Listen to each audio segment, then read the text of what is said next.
Buenos días. Esta es la primera clase de la asignatura Radiación y Ondas Guiadas mm, que vamos a estar realizando esta grabación precisamente por la situación que todos ustedes conocen respecto de la cuarentena social que tenemos. Entonces, eso nos impide poder desplazarnos hasta la universidad para poder dar las clases en forma presencial. Yo entiendo que esto no es una solución, vamos a decir así, no reemplaza a la comunicación directa entre profesor y alumno, pero tenemos que ser creativos en estos momentos y tratar de utilizar las herramientas tecnológicas que estamos eh, enseñando en la Universidad Católica en nuestra carrera de Ingeniería de Telecomunicaciones para nuestra propia beneficio. ¿Ok? Entonces vamos a utilizar esta tecnología.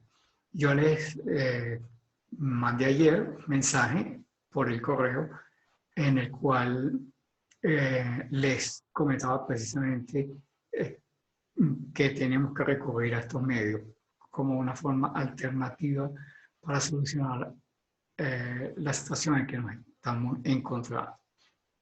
Bueno, entonces, sin más preámbulo, pues, vamos a dar inicio a la clase y además, recuerden, siempre lo que yo dicto aquí en las láminas que están en PowerPoint es apenas un extracto, es un resumen de lo que realmente está en el libro. Para estudiar para el examen, estudien por el libro, no por las láminas de PowerPoint. ¿Okay? PowerPoint es una manera para poder seguir la conversación con el profesor, pero los detalles están en el libro. Por esa razón, pues, si ustedes solamente estudian por las láminas de PowerPoint, hay una cantidad de información que se están perdiendo y que está realmente en el libro. Bueno, entonces vamos a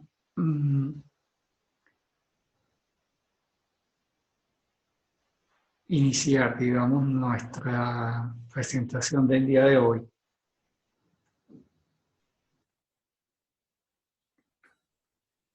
A ver, ok. Muy bien. Entonces, esta primera clase es en realidad siempre es un repaso, es como para dar una continuidad entre la asignatura previa y la que estamos realizando. Entonces, en nuestro caso, eh, nuestra asignatura previa era campo electromagnético y vamos a hacer un pequeño repaso, un principio, antes de introducir los conceptos nuevos que constituyen pues, el núcleo de esta asignatura. Bien, entonces, repasemos un poquito algunas cosas. Los fenómenos electromagnéticos con los que estamos relacionados, sobre todo en esta carrera, pues están modelados de alguna manera a través de un conjunto de ecuaciones, lo que denominamos las ecuaciones de campo. Como vamos a ver en todo este repaso, pues nosotros tenemos por una parte unas excitaciones que están formadas por las intensidades de campo eléctrico y magnético y una respuesta a ellas que son los flujos. ¿Okay? Entonces, para el estudio de esta fenomenología y para poder trabajar con este modelo, pues entonces nos referimos a 6 cantidades físicas. Estas cantidades en general son vectores, son vectoriales.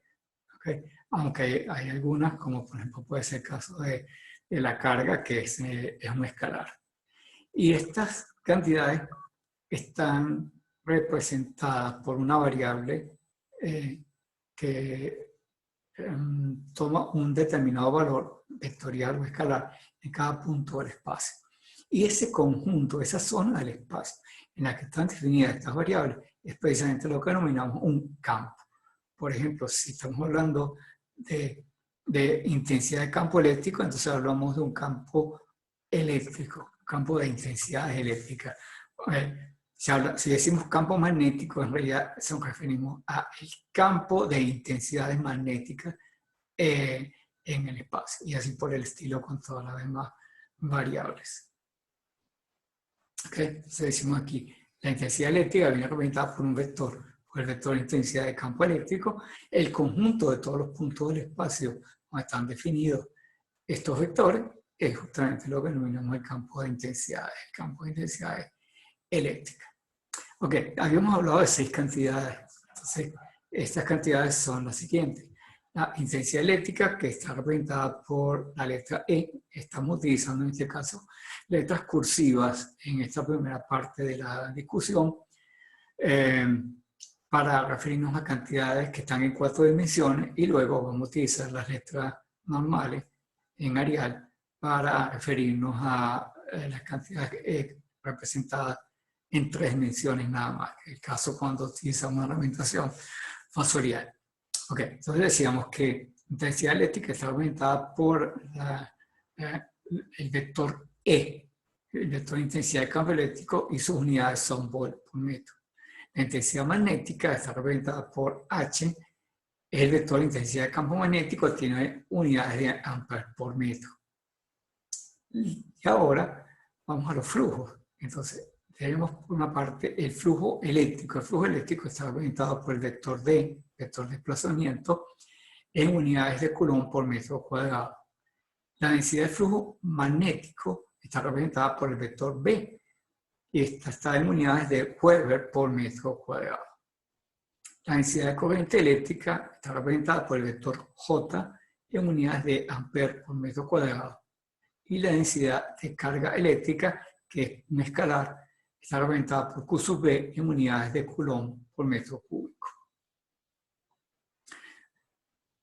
Como ustedes ya estudiaron en la asignatura anterior, pues estos flujos y estas intensidades de campo se relacionan a través de las ecuaciones de Maxwell. En realidad, estrictamente hablando, si ustedes además ya vieron la película que les recomiendo, bueno, en clase, verdad que estamos aquí a distancia, todavía no hemos visto la película.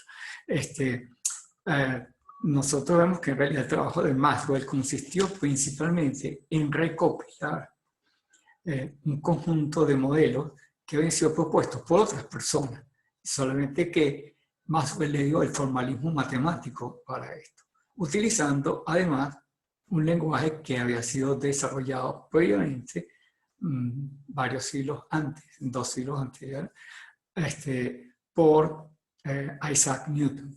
¿Okay?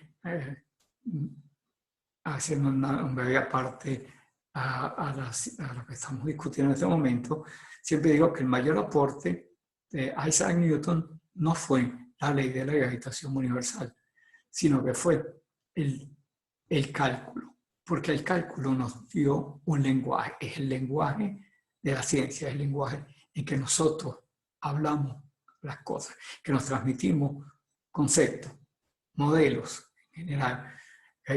La comunicación de un cerebro a otro cerebro utiliza modelos.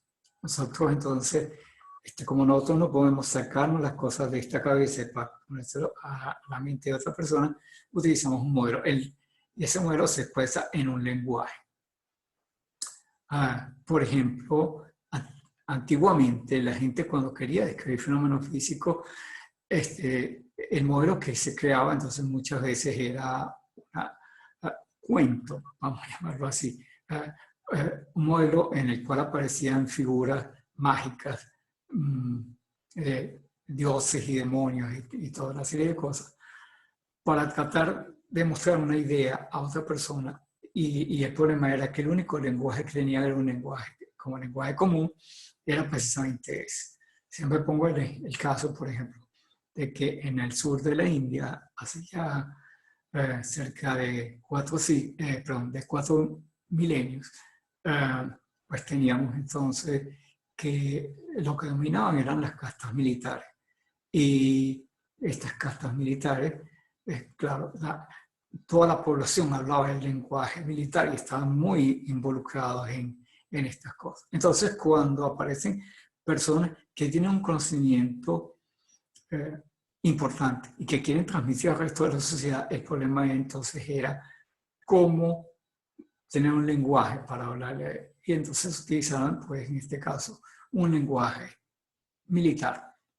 Y una prueba de ello, pues, es el libro de Mahabharata, ¿okay? En el cual describe, pues, todas estas relaciones que ocurren en la naturaleza, pero descritas entonces en términos de deidades que se enfrentaban en batallas y toda una serie de cuestiones. Entonces, por ejemplo, el caso que finalmente viene Krishna, que es en esta mitología, pues, el hijo de Vishnu, o como bien dicen, la octava encarnación de Vishnu, porque hubo 7 encarnaciones previas. Entonces, la séptima fue Rama y la octava fue Krishna.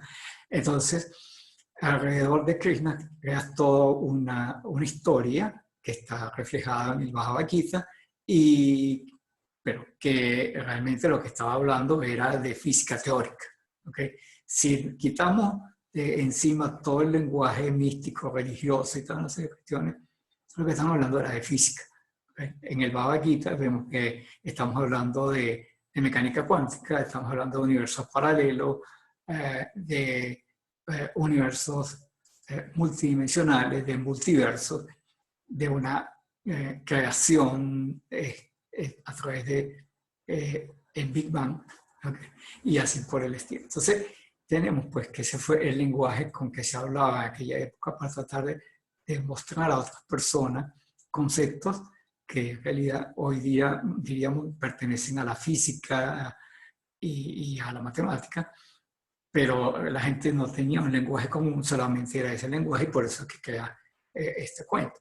Igualmente teníamos entonces que en Asia Menor, para esa misma época más o menos, tenías entonces que lo que existían eran tribus de campesinos, entonces tenías que hablar un lenguaje de agricultores. Entonces las mismas ideas ahora las expresas en términos de agricultores, ¿ok? Y hablas entonces de la siembra y de la cosecha y tal, y entonces dices a las personas cosas, pues estamos acostumbrados a ese lenguaje, decimos, por ejemplo, que el reino de los cielos es semejante a un viñedo, es decir, utilizamos un lenguaje de campesino. Y también ahí se habla del Big Bang, a través, por ejemplo, en el libro del Génesis, dice que al principio lo único que existía era la sombra, y Dios dijo, hágase la luz, y la luz se hizo. Porque al principio lo único que había era luz, todavía no existía la materia. ¿Okay? Y eso es física teórica.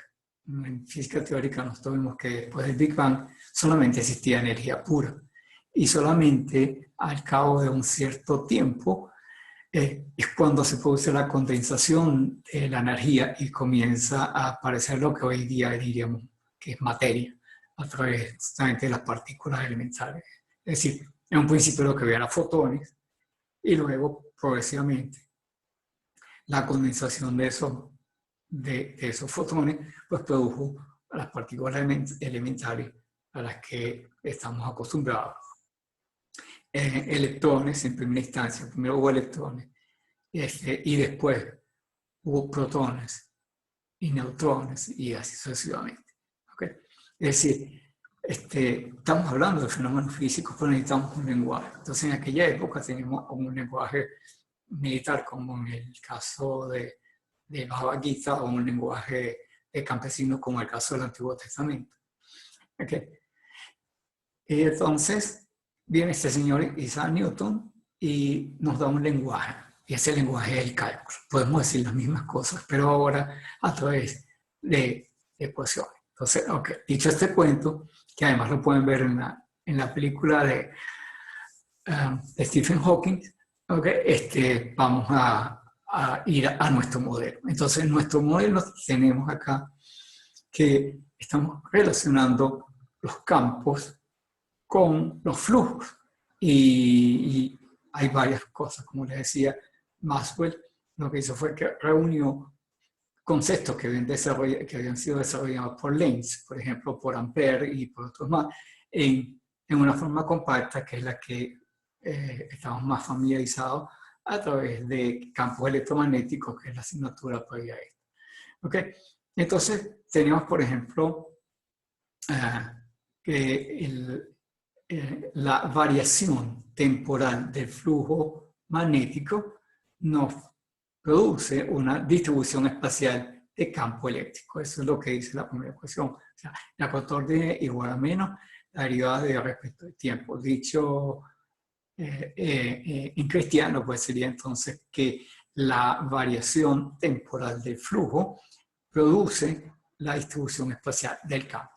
El signo igual que aparece allí es más que todo convencional para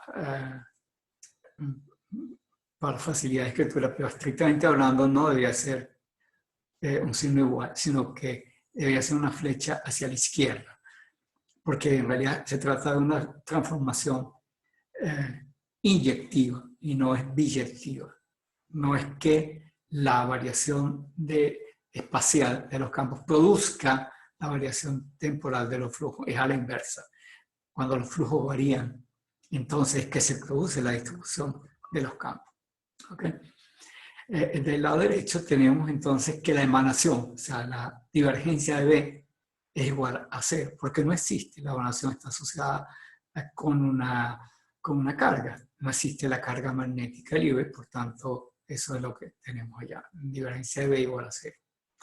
La distribución espacial de H es producida de igual manera que en la primera ecuación por una variación temporal de los flujos, en este caso el flujo eléctrico, la derivada de respecto del tiempo.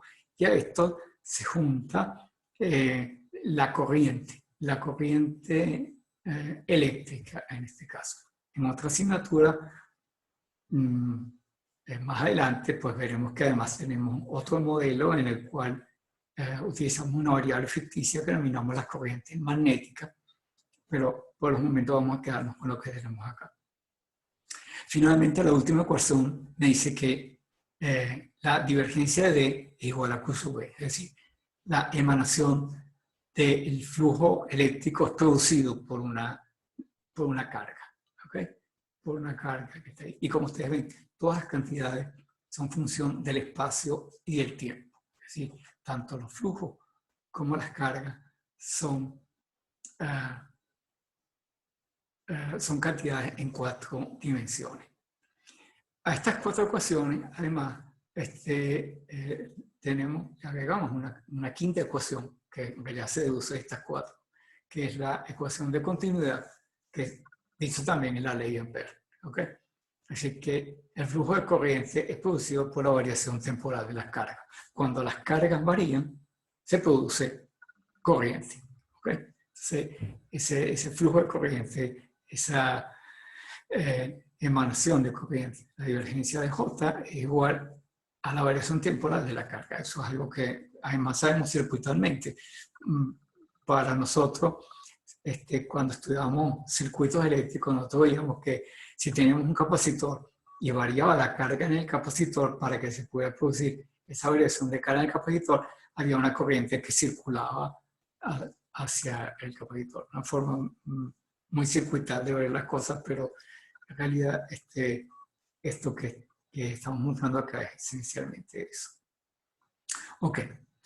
Por un lado tenemos los campos, por otro lado tenemos los flujos. ¿Ok? Esos flujos en realidad no son independientes, en realidad es la respuesta del sistema a las excitaciones. Las excitaciones son los campos. ¿Ok? Entonces nosotros tenemos acá que los flujos son la respuesta de la materia a los campos. Entonces, diríamos pues que si vemos las ecuaciones que están abajo, vemos entonces que tanto el flujo eléctrico como el magnético y como el flujo de corriente son funciones de los campos, son funciones en términos generales, son funciones tanto de como de H. Esa es la forma más general posible de esto. Obviamente es muy difícil manejar matemáticamente eso que está indicado allí.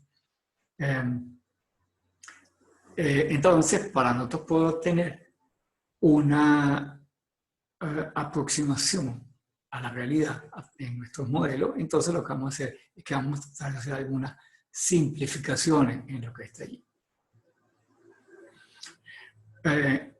Por ejemplo, una simplificación que nosotros podemos hacer es, por ejemplo, la que está indicada allí, que D, que el flujo eléctrico D, sea exclusivamente función del campo eléctrico, que el flujo magnético sea exclusivamente función del campo magnético.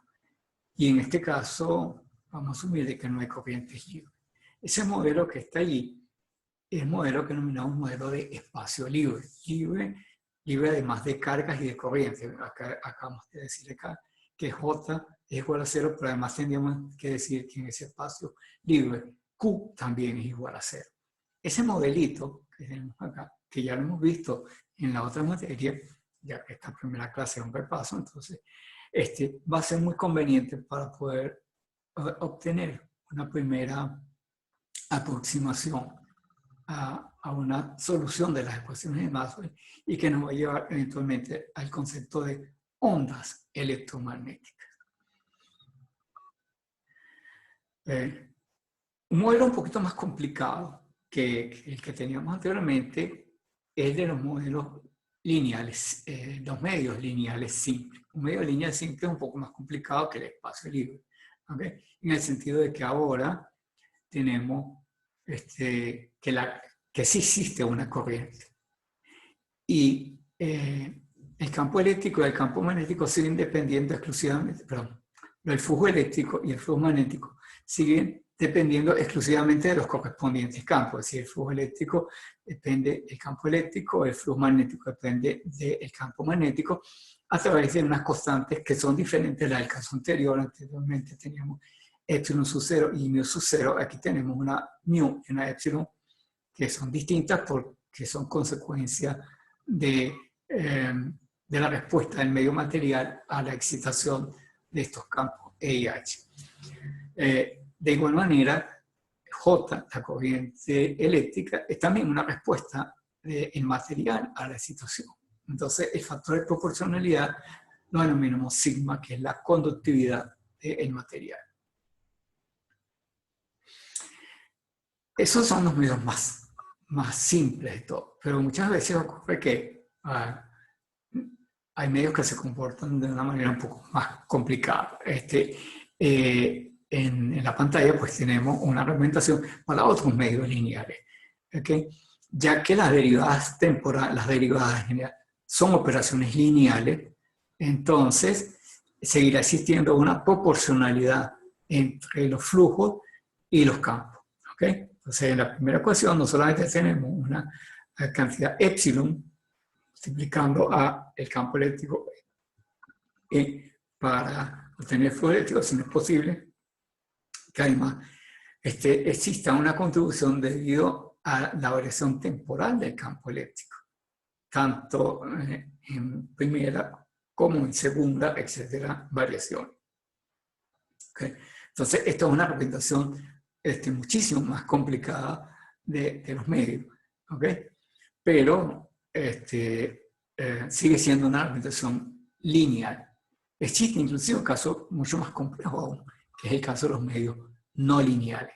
Entonces, ya en este caso, ya no es una relación lineal como la que tenemos en pantalla, sino que es una relación un poco más compleja. En esta asignatura no nos vamos a meter para nada con estos medios no lineales, pero sí en la próxima asignatura, en microondas, sí vamos a hablar un poquito de esto, particularmente el caso de los medios semiconductores.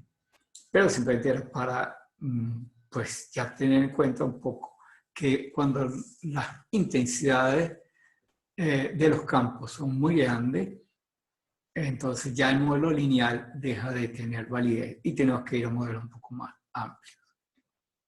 Ok. El campo eléctrico y el campo magnético, pues, en su conjunto, van a producir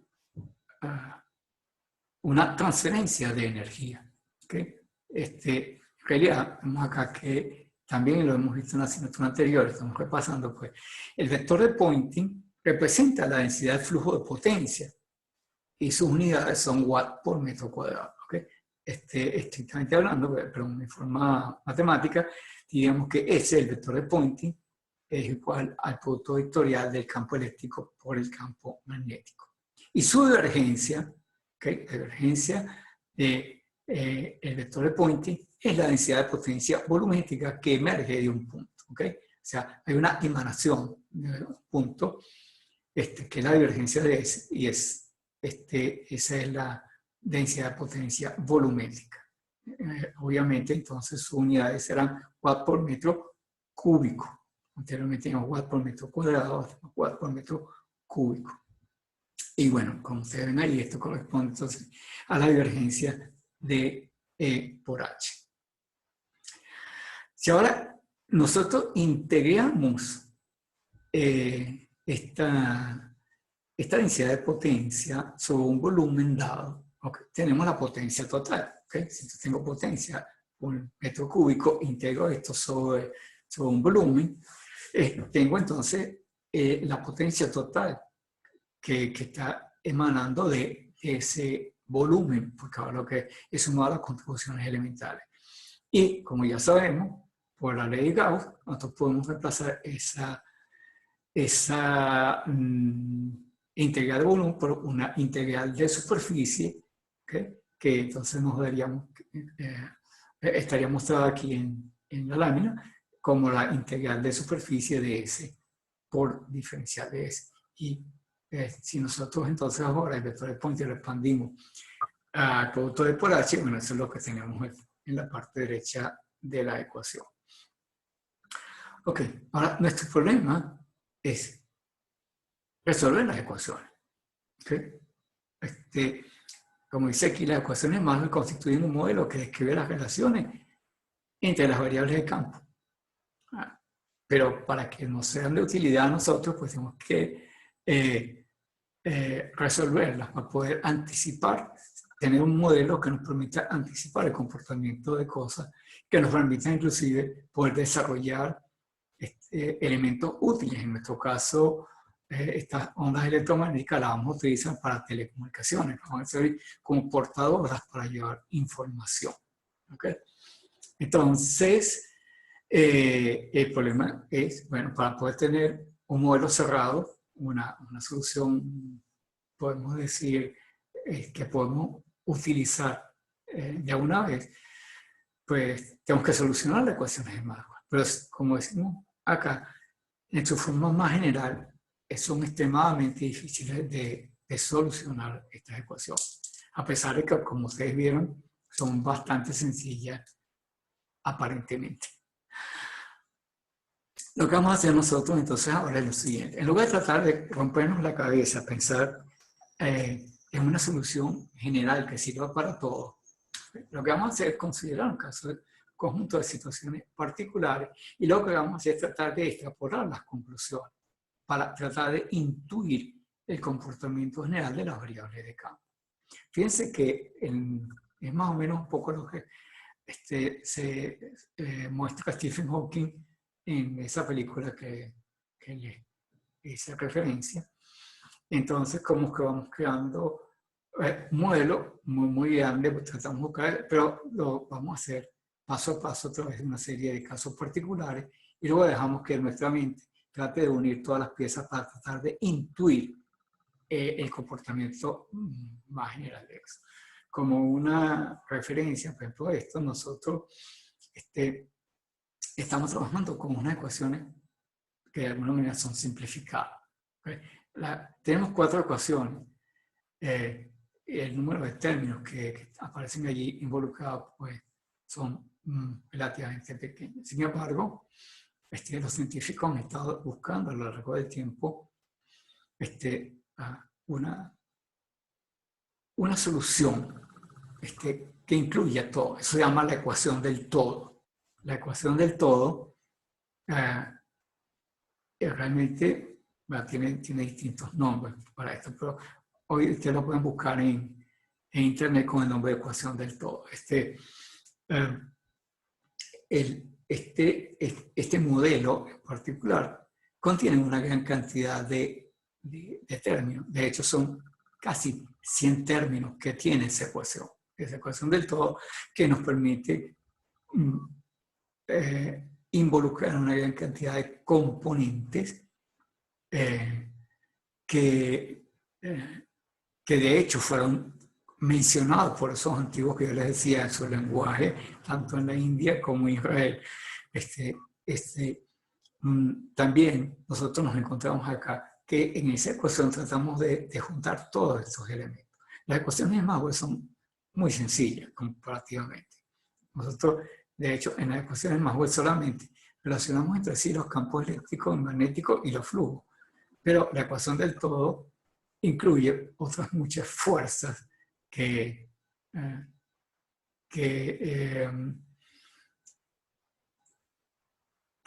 se relacionan entre sí y que muchas veces solamente se manifiestan en escalas muy grandes o en escalas muy pequeñas. En los modelos de estudio decimos que esencialmente las fuerzas fundamentales son 4. ¿Okay? Tenemos, por un lado, tenemos la gravedad, por otro lado tenemos la fuerza nuclear fuerte, la fuerza nuclear débil y la fuerza electromagnética. Eso es más o menos la situación general. Lo que hacemos es que normalmente estudiamos cada una por su lado, estudiamos la gravedad de manera indistinta, separada de todo lo demás. Las fuerzas nucleares consideramos que solamente ocurren dentro del núcleo, tanto la fuerza nuclear fuerte como la débil, y las fuerzas electromagnéticas, que es el objeto de esta asignatura, también las consideramos por separado. Pero en la ecuación del todo mezcla todas estas cosas. Y efectivamente, una de las cosas importantes es que cuando trabajamos con ciertas escalas, estas cosas se relacionan. ¿Okay? Un detalle importante, por ejemplo, cuando la gravedad es muy grande, ¿okay? Puede suceder entonces que la gravedad influya sobre este modelo que nosotros denominamos las ondas electromagnéticas. O sea, las ondas electromagnéticas, siempre decimos, no, las ondas electromagnéticas no son afectadas por la gravedad, excepto si estoy cerca de un agujero negro. ¿Okay? Entonces, en este caso, la intensidad de la gravedad es tan grande que ahora se produce lo que denominamos una deformación del espacio-tiempo, que produce alargar una curvatura en la trayectoria de las ondas electromagnéticas. Nosotros asumimos, como veremos más adelante, en nuestro modelo de espacio libre, que en el espacio libre las ondas electromagnéticas se mueven en línea recta. Pero el problema está en que estamos asumiendo que estamos suficientemente alejados de discontinuidades gravitacionales, como puede ser el caso de un agujero negro. Entonces ahí sí ya veremos que las cosas son distintas.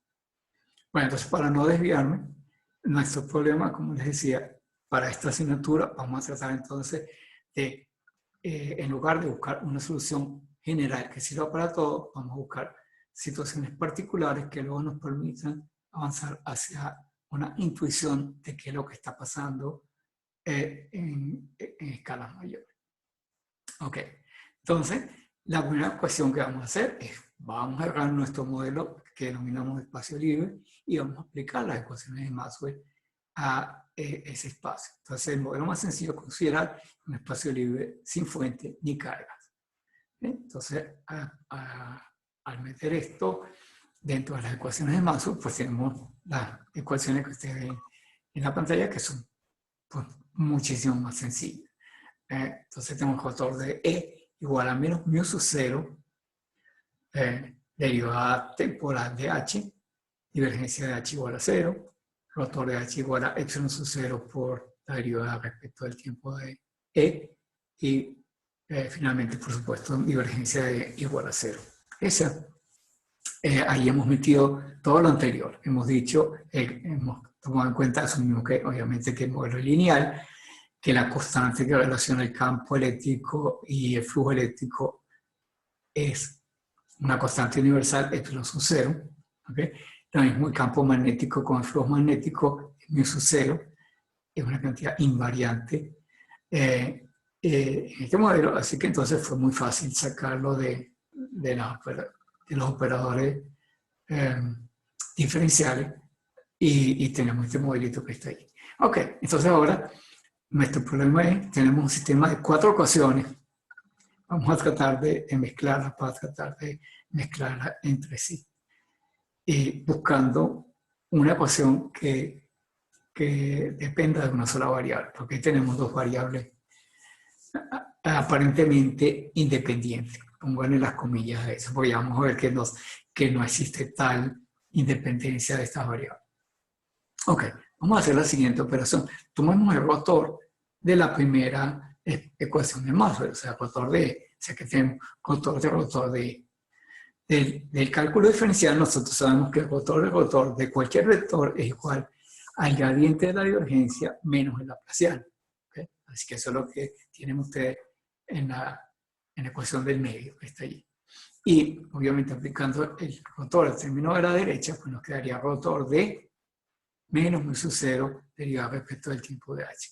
Y una de las cosas que tenemos acá es que los operadores diferenciales son operadores lineales. O sea, tanto la derivada respecto del tiempo como la derivada respecto del espacio son operaciones lineales y por tanto también son intercambiables entre sí. De manera que entonces pudiésemos llegar a la última expresión que tenemos allí. Pues la primera cosa, recordarán ustedes que en la lámina anterior teníamos que la divergencia era igual a 0. Entonces, eliminamos ese término de la expresión de arriba y nos queda todo finalmente que el laplaciano va a ser igual a menos mu sub 0 por la derivada temporal del rotor de h, porque hemos intercambiado las derivadas temporales y espaciales, y ese rotor de h lo sustituimos por el valor que teníamos en la expresión anterior, que era epsilon sub 0 por derivada de e respecto del tiempo. Entonces ahora nos queda una derivada doble en el tiempo del lado derecho. ¿Okay? Entonces, nos quedaría, juntando todo lo anterior, nos quedaría que el laplaciano de E menos mu sub 0, epsilon sub 0, derivada segunda respecto del tiempo de E es igual a 0. Y el mismo resultado tenemos para el caso del campo magnético. ¿Okay? Ya tenemos una primera ecuación. Y además acabo de mencionar que obtenemos la misma forma de la ecuación para el caso del campo magnético. Nuestro problema ahora es qué significa esa ecuación. Vamos a tratar de buscarle un significado a esa ecuación. ¿Okay? Entonces, para entender esto, ¿okay? Estamos trabajando en un espacio de 4 dimensiones. A los humanos a veces se nos complican trabajar con tantos grados de libertad. ¿Okay? Entonces, se me había olvidado mencionar, el modelo que estamos trabajando acá para los campos electromagnéticos es un modelo muy simplificado, trabajamos nada más que con un espacio de 4 dimensiones. En la famosa ecuación del todo, trabajamos con un espacio de 11 dimensiones. Es un poquito más difícil de asimilar eso para nosotros, pero bueno, dejemos esto para la curiosidad de ustedes averiguarlo en internet. Bueno, entonces vamos a buscarnos una manera de simplificar esta expresión, que no tengamos tantos grados de libertad, tantas variables independientes. Vamos a buscarnos un modelito sencillo, que denominamos onda plana infinita. ¿Ok? Entonces, en este modelo, vamos a tener acá, el campo eléctrico va a estar, va a existir en el espacio de la siguiente manera. Vamos a tener que este campo eléctrico presenta el mismo valor en magnitud y dirección en todos los puntos de un plano infinito, que se llama onda plana infinita. ¿Okay? En todos los puntos de este plano, el campo eléctrico va a tener la misma dirección y la misma magnitud en todos los puntos del plano. ¿Okay? Pero sin embargo, le permitimos que pueda variar en la dirección perpendicular a ese plano. ¿Okay? Como dice acá, todos los puntos del plano infinito tienen un valor en magnitud y dirección, pero es libre de variar en la dirección perpendicular a este. ¿Okay? Y además, en este modelo que tengo aquí ahorita, vamos a asumir que cuando se pasa de un plano a un plano paralelo a él, solamente varía la magnitud, pero no la dirección. O sea que de esta manera, entonces el campo eléctrico mantiene la misma dirección cuando paso de un plano al otro, aunque sí le vamos a permitir que pueda variar su amplitud. ¿Ok? De nuevo, tratando de buscar una simplificación a esto, ¿okay? Vamos a escoger un sistema de coordenadas rectangulares que lo vamos a situar de forma tal que, por ejemplo, el plano XY coincida precisamente con el plano donde está definido el campo eléctrico. Y en consecuencia, si el campo eléctrico puede variar, va a variar en la dirección de la Z. Al hacer esto, fíjense ustedes lo siguiente, que ahora entonces ya no tengo 4 variables independientes, porque tanto en X como en Y no hay variación. Hemos dicho que en ese plano el campo no varía. Solamente vamos a tener variaciones en Z y en tiempo. ¿Okay? De manera que entonces tenemos una simplificación que es la que ustedes tienen en la pizarra. Nosotros vamos a tener acá, entonces, que ese campo eléctrico que estaba en 4 dimensiones, ahora lo hemos convertido en una cantidad escalar E de ZT por un vector unitario en el plano. ¿Okay? Entonces, de esa manera, esto nos va a permitir transformar el problema vectorial de las ondas electromagnéticas en un problema escalar. ¿Okay? Tener aquí un puntero para ver esto. Ok, entonces ahora volvamos a escribir las ecuaciones que teníamos anteriormente para este caso. Entonces, tenemos que el laplaciano de E, que ahora es este escalar E de ZT, o el vector unitario, menos menos sub 0, epsilon sub 0, derivada respecto del tiempo de la misma cantidad E por vector unitario, ¿okay? Lo cual vamos a igualar a 0. Entonces, fíjense ustedes lo siguiente, vamos a aplicar aquí distintas propiedades de los operadores. En lugar, fíjense que aquí estamos aplicando laplaciano de este vector completo que está acá. Pero resulta que, siendo esto una constante, podemos sacarla para afuera, y ahora en lugar de tener un laplaciano vectorial acá, tengo un laplaciano escalar. En este caso, estoy aplicando un laplaciano a este escalar E, y lo estamos multiplicando por el vector unitario U, por lo mismo que estos operadores son lineales, y por tanto aceptan propiedad asociativa, distributiva, todas esas cosas que ya conocemos. Lo mismo ocurre con las derivadas respecto del tiempo. Entonces, en lugar de aplicar la derivación respecto del tiempo a todo este vector, saco la U como factor común, y entonces me queda simplemente una sub 0, es un sub 0 con la derivada respecto del tiempo de este escalar E, y multiplicado por el vector unitario, y todo esto igualado a 0. ¿Cuál es el resultado de esto? Bueno, que si todo esto está multiplicado por una constante U, y eso es igualado a 0, entonces quiere decir que los términos, los coeficientes de U deben sumar 0, ¿okay? Que es un poco lo que hemos hecho entonces en la segunda ecuación. Entonces finalmente obtenido esta expresión laplaciano de menos un sub 0 epsilon sub 0 derivada segunda respecto del tiempo de E igual a 0. Ok. Nuestro problema ahora es, de nuevo, ¿cuál es el significado de esto? Es una ecuación en dos variables. Así que tenemos que buscar una solución. Bueno, esto nos va a dar origen no a una solución, sino a una familia de soluciones. Si nosotros la buscamos en un libro, encontraríamos que hay una familia de soluciones para esto. Entonces, vamos a expandir el laplaciano. ¿Ok? El laplaciano entonces sería derivada segunda respecto de X, más derivada segunda respecto de Y, más derivada segunda respecto de Z, más menos 0 es un sub 0, igual a 0. Y como hemos dicho, que esto no es función ni de X ni de Y, solamente función de Z, estos primeros dos términos son nulos. Así que finalmente tenemos esta expresión que está acá, derivada segunda respecto de z, de e menos mu sub 0 es mu sub 0, derivada segunda respecto del tiempo, de e igual a 0. Y como les decía, esto nos conduce a una familia de soluciones. ¿Okay? Las soluciones generales son del tipo que está indicado acá. Este campo puede ser una función que tiene como argumento raíz cuadrada de mu sub 0, epsilon sub 0, z más t, o menos t. ¿Okay? Tengo más y menos. Hay dos soluciones. Como veremos más adelante, se indican dos direcciones de propagación de la onda. ¿Okay? Las funciones F1 y F2 son funciones cualesquiera. La única condición es que tienen que ser continuas y con derivadas continuas, hasta la segunda derivada.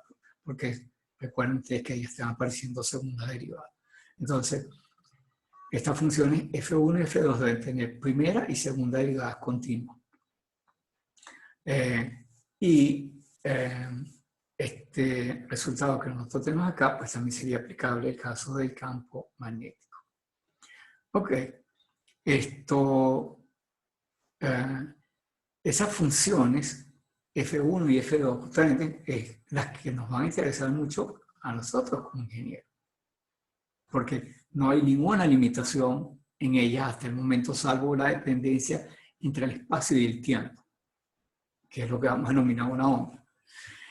Pero la función puede ser cualquier cosa. O sea, desde el punto de vista de la aplicación de ingeniería, esa función puede ser voz, puede ser imagen, puede ser datos. ¿Okay? La voz, la imagen, los datos. Todos son funciones del tiempo y aquí también del espacio. Así que entonces eso nos servirá para nosotros trasladar esa información de un punto al otro del espacio y del tiempo. ¿Ok? Veamos, por ejemplo, entonces lo que está indicado aquí en la pizarra. ¿Okay? Esa figura que yo tengo ahí es una función del espacio y el tiempo. Por ejemplo, en este caso la hemos ploteado en función del espacio en el eje horizontal para dos tiempos diferentes. O sea que la figura que aparece allí en rojo corresponde a un tiempo t1 y en azul a un tiempo t2. Debido justamente a que la función se aplica a la combinación del tiempo y el espacio, desde el punto de vista de la función, una función de una variable. Pero lo que sucedió es que el tiempo y el espacio están vinculados entre sí. Si nosotros observamos la figura, vemos que la imagen aparece repetida. Si asumimos que t2 es mayor que t1, encontramos entonces que un cierto tiempo más tarde, t2, encontramos que la onda se replica, pero en un espacio también más grande. Aquí hemos escogido ese no menos en la solución, la que sería la función f2. Entonces, lo que me está diciendo esto es que la función puede ser cualquiera, ese garabato que está indicado allí en rojo, ¿verdad? Y al cabo de un cierto tiempo, vamos a encontrar que presentamos la misma variación en otro punto del espacio. Y eso es justamente lo que nosotros queremos acá. Esta onda nos sirve como un medio de transporte de información. Si esa forma de onda corresponde, como yo les decía, a una información que puede ser voz, puede ser video, puede ser dato, puede ser cualquier cosa, un dato obtenido en un instrumento de medición, lo que va a suceder es que nosotros podemos transportar esa información a otro punto del espacio al cabo de un cierto tiempo. ¿Okay? Tiene que transcurrir un tiempo para que ocurra eso. Es decir, la onda se mueve. El movimiento es justamente eso, es un desplazamiento en el tiempo. La onda se mueve a medida que cambia el tiempo. Lo que va a suceder es que vamos a tener una replicación de la forma de onda en otro lado. ¿Okay? Vamos a ver luego que en modelos un poco más realistas, más complejos, existirá alguna alteración en en esta forma de onda en otros puntos del espacio. ¿Okay? Pero por un momento, en este modelo sencillo de la onda plana infinita, la replicación es exacta. La forma de onda que está indicada en azul es una réplica exacta de la que está indicada en rojo, ¿okay? En tiempo anterior. Por tanto, entonces la onda se desplaza de un punto al otro. ¿Okay? Entonces, si la onda se mueve, ¿cuál es la velocidad a la cual se mueve? ¿Okay? Bueno, la velocidad que avanza esta onda viene dada por la rata de cambio de posición por unidad de tiempo.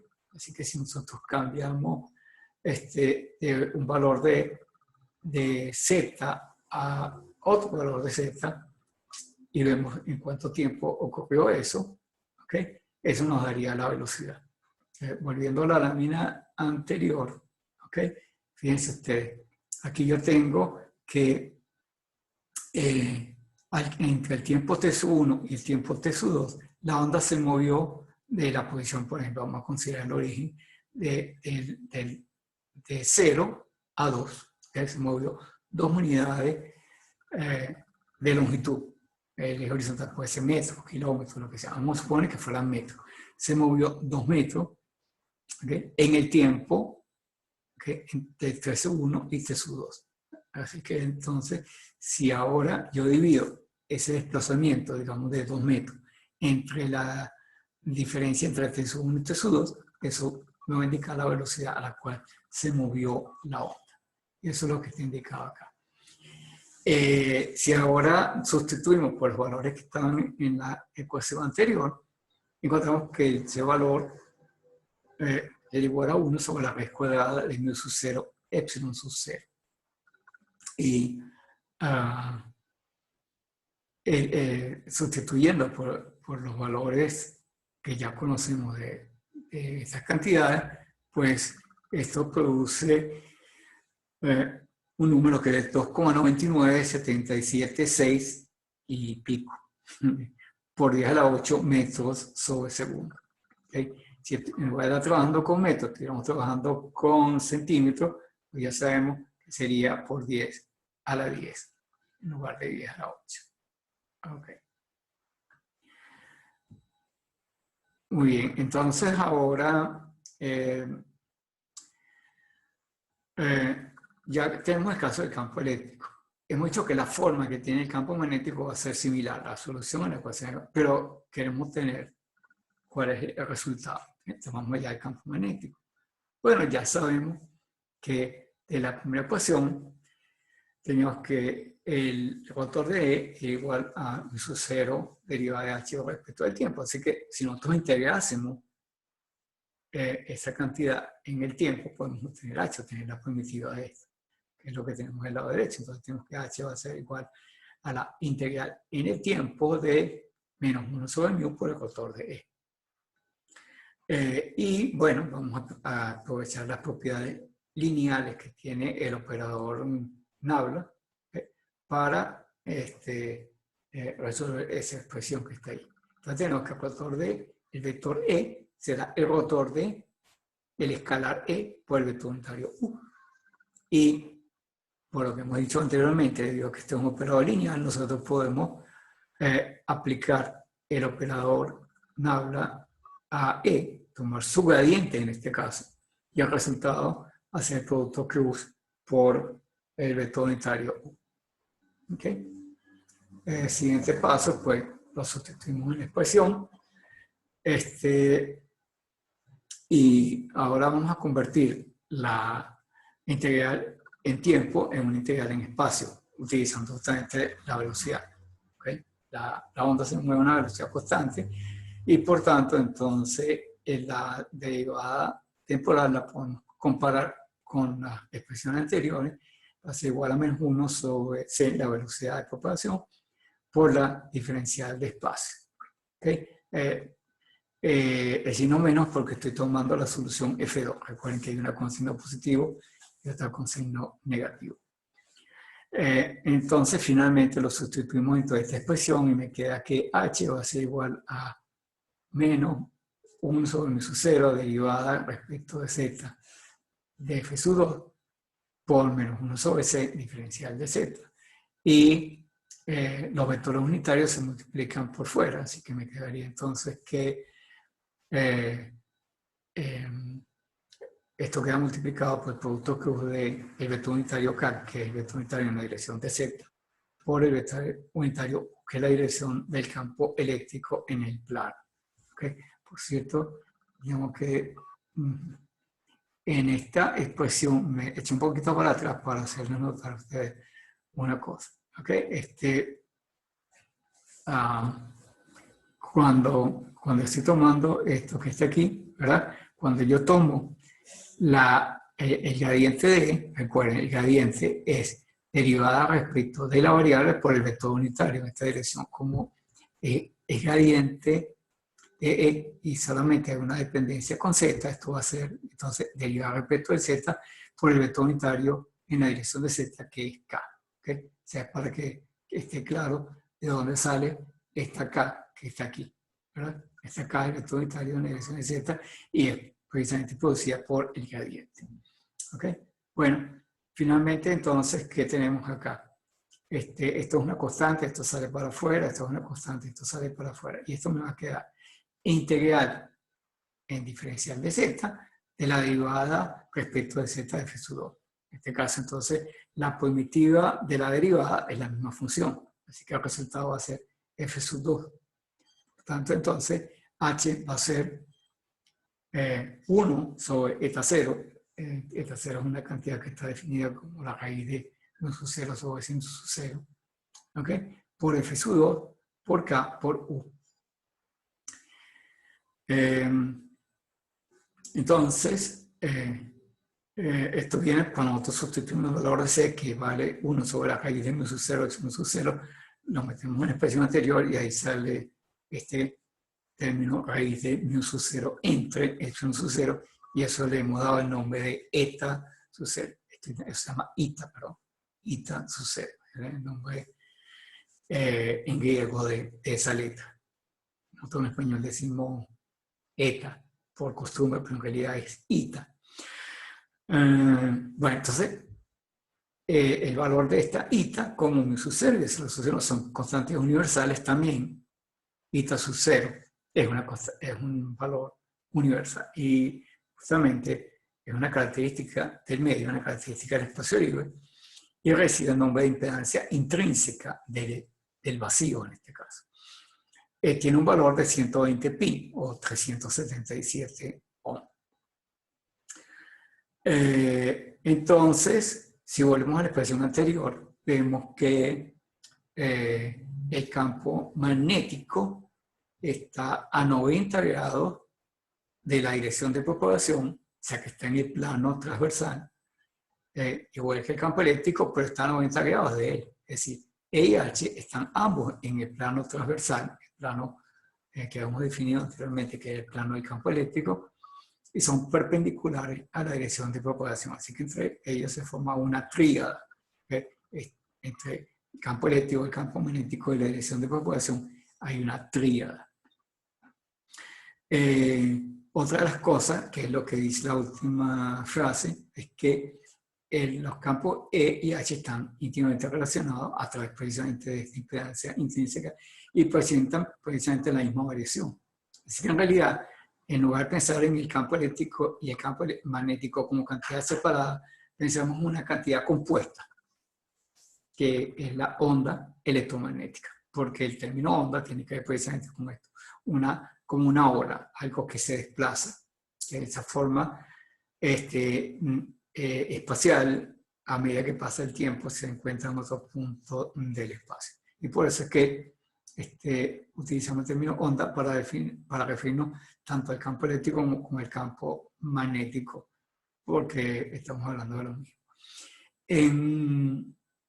Más adelante quizás podamos hacer alguna diferenciación entre las ondas, pero ya eso tendrá que ver en clases sucesivas cuando estemos en presencia de lo que denominamos ondas estacionarias, pero no nos enredemos la idea en este momento. Ok.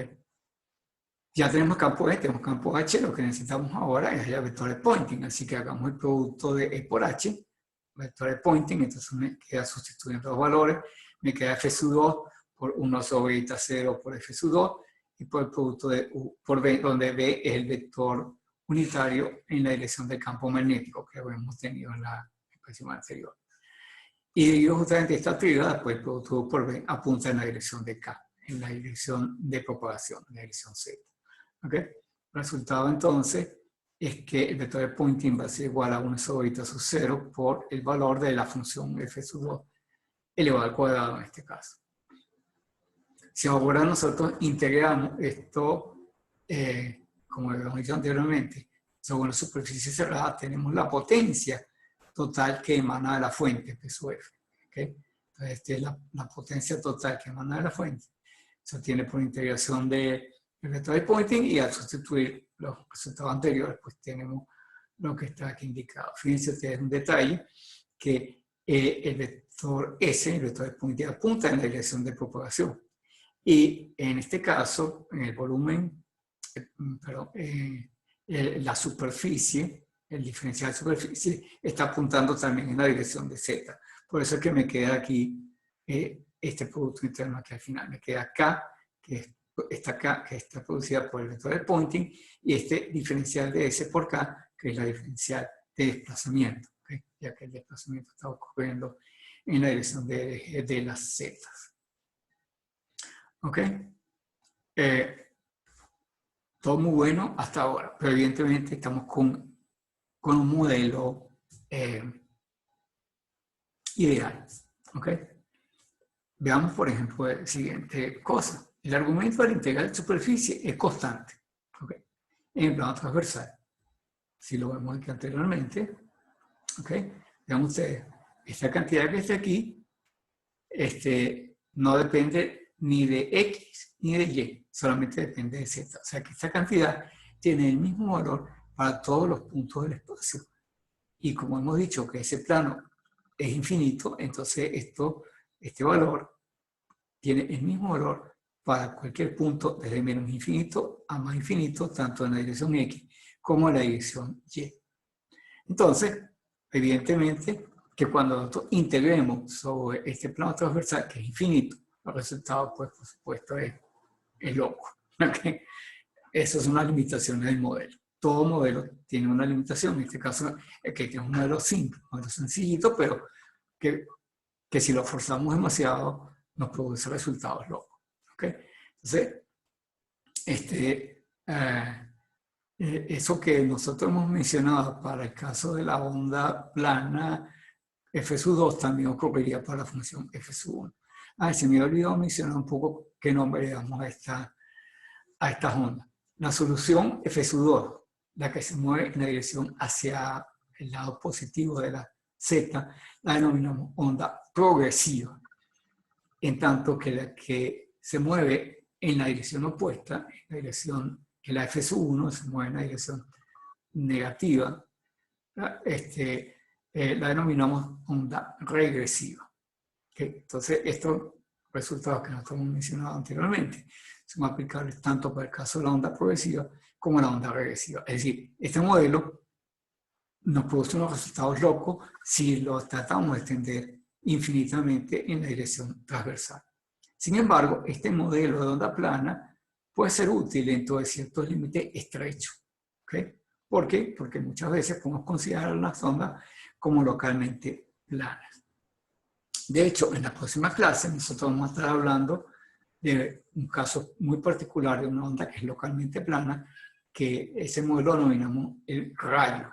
¿Okay? Los rayos son soluciones en las cuales consideramos que la onda es localmente plana. No es una onda infinita, al contrario, tiene un ancho muy pequeño, un ancho diferencial que tienen esos rayos, y podemos considerar allí que efectivamente estamos trabajando con una onda localmente plana.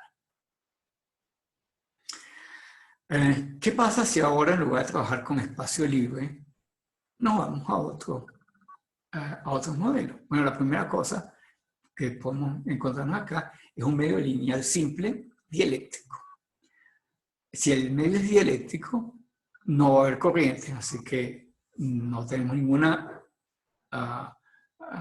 variación respecto del caso anterior. La única diferencia es que ahora los valores de permeabilidad y de permitividad ya no serán los del espacio libre, sino que corresponderán al caso real, el medio real con que estamos trabajando. Sustituyendo esto dentro de la ecuación, finalmente pues, tenemos una ecuación de propagación que tiene la misma forma, solo que ahora la mu y la epsilon que aparecen acá son diferentes, lo cual me indica también que la velocidad de propagación también será diferente. ¿Okay? Los resultados son similares a los anteriores, entonces vamos a tener que la impedancia intrínseca va a ser distinta y la velocidad de propagación va a ser distinta. ¿Okay? Y eso es lo que tenemos acá. La velocidad de propagación va a ser igual a 1 sobre la raíz de mu epsilon, los valores reales que tengamos para mu y epsilon del material con que estamos trabajando, y su impedancia intrínseca pues va a ser igualmente la raíz cuadrada de mu sobre epsilon.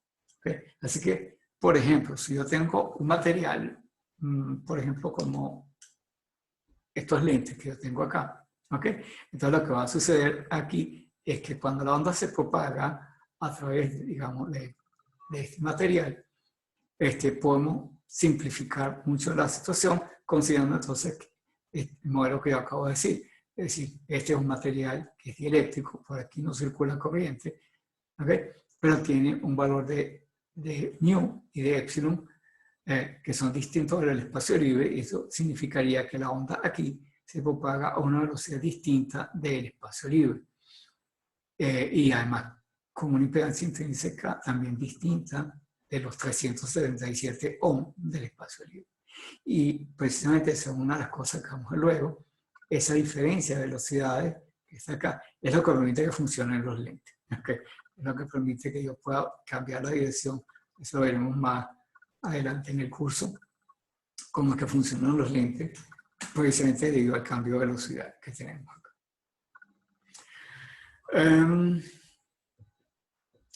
Entonces, el próximo paso es ahora, bueno, vamos a considerar ahora que el medio sea parcialmente conductor. En el caso, si el medio era perfectamente dieléctrico, el resultado es muy parecido al del espacio libre con las diferencias que yo acabo de mostrar. Pero ahora, ¿qué pasa si el medio es parcialmente conductor? Bueno, aquí tenemos la siguiente situación. Tenemos entonces, la primera ecuación no cambia. El cambio ocurre en la segunda ecuación por la presencia ahora de este término que está acá. ¿Okay? Ahora tenemos una sigma que es finita. Ya sigma no es cero y tiene un valor finito. Cuando sustituimos esto dentro de la expresión, pues veremos que tenemos una ecuación parecida a la anterior, ¿okay? Lo cual me indica que existe una relación entre el tiempo y el espacio, ¿verdad? Esta relación aquí en laplaciano, que esto que está aquí en última instancia es una curvatura, es una curvatura en espacio-tiempo. Entonces tengo que este laplaciano, que son las variaciones espaciales del campo, está relacionado con las variaciones temporales, así que esto que está aquí es una onda.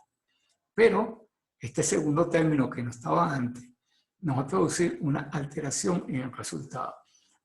En general, lo que va a suceder es que este término produce una disminución del campo, que es la amplitud del campo, a medida que la onda se propaga. Lo denominamos entonces término de amortiguamiento. ¿Okay? ¿Okay? Entonces, como dice aquí, el primer y tercer término son similares a la ecuación del medio eléctrico, por tanto, esta es una onda en movimiento, pero el segundo término, llamado término de relajación o de amortiguamiento, es responsable del decaimiento de las soluciones, a medida que la onda se aleja del origen. ¿Okay? Y eso es algo que sí está en concordancia con las cosas que nosotros vemos. Nosotros estamos acostumbrados a pensar de que cuando nosotros observamos una onda que se está propagando, vemos que ella se atenúa con la distancia. El caso más típico que tenemos es con el control remoto de la alarma del carro. Si estamos demasiado lejos, no funciona. Tengo que acercarnos al carro para que funcione la alarma. O sea, que la onda electromagnética que sale del control remoto, ¿okay? Se va atenuando con la distancia. Igual puede ser con cualquier otra cosa que no tengamos, pues un transmisor de radio o cualquier otra cosa. Esa ecuación en particular no se puede resolver directamente a menos que conozcamos la dependencia temporal de los campos. Una de las cosas que vamos a tener entonces posteriormente es que si vamos a trabajar con una variación conocida de los campos, como vamos a ver aquí más adelante, en general preferimos trabajar con un comportamiento con ondas que varían sinusoidalmente en el tiempo, porque es una función que es muy familiar para nosotros y sobre todo porque además hemos visto en nuestra asignatura de que una forma de onda cualquiera en el tiempo puede ser descompuesta a través de un conjunto de ondas que varían sinusoidalmente en el tiempo, ya sea un conjunto discreto, como en el caso de la serie de Fourier, o un conjunto infinito de componentes sinusoidales, que es el caso de la transformada de Fourier. Y bueno, con esto estaríamos finalizando, digamos, esta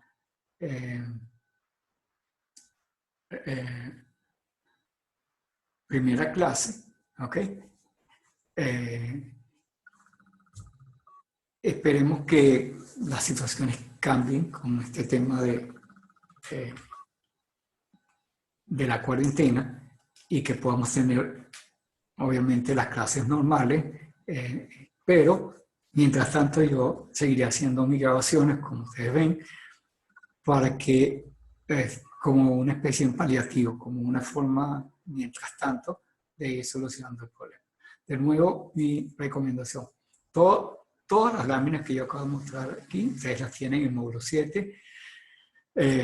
Ustedes se las pueden descargar, pueden ver las láminas y toda una serie de cuestiones.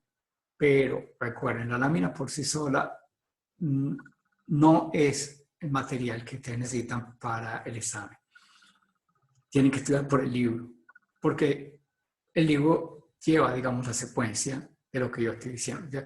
Yo lo que he hecho es leer, de alguna manera, en esta grabación, pues lo que he hecho es justamente interpretar las ecuaciones. De otra manera, si ustedes lo único que hacen es memorizar un conjunto de ecuaciones y no entienden el trasfondo de eso, no hemos hecho nada. Estamos aquí en un proceso de enseñanza-aprendizaje. Y aprendizaje no es memorización. Aprendizaje es lograr una competencia. Recuerden ustedes que estamos en la Universidad Católica Andrés Bello y tenemos un pensum orientado a competencia. La idea es que ustedes adquieran competencia y la competencia solamente se logra a través de una comprensión de los fenómenos para convertirlo eventualmente en un conocimiento útil. Útil para uno mismo y útil para la sociedad la cual se... hasta luego entonces.